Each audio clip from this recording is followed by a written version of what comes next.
ជាបภาพកាដកក្នុងសួនកូនលងបងពួនចាប់ចិត្តមេត្រីកាអូនក្រអូបរីកស្រស់ថ្មីថ្មីកូនលងប៉ែតៃចង់ក្រេបលំអបើសិនបภาพកានៅទំនេរឲ្យបងសុំថែស្រោចទឹកផ្កាស្រីដាក់ជីបោចស្មៅបងនឹងពូនដីថែទាំផ្កាស្រីឲ្យរឹត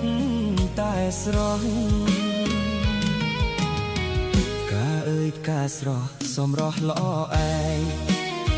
ទ្រង់បងស្ទើរបែ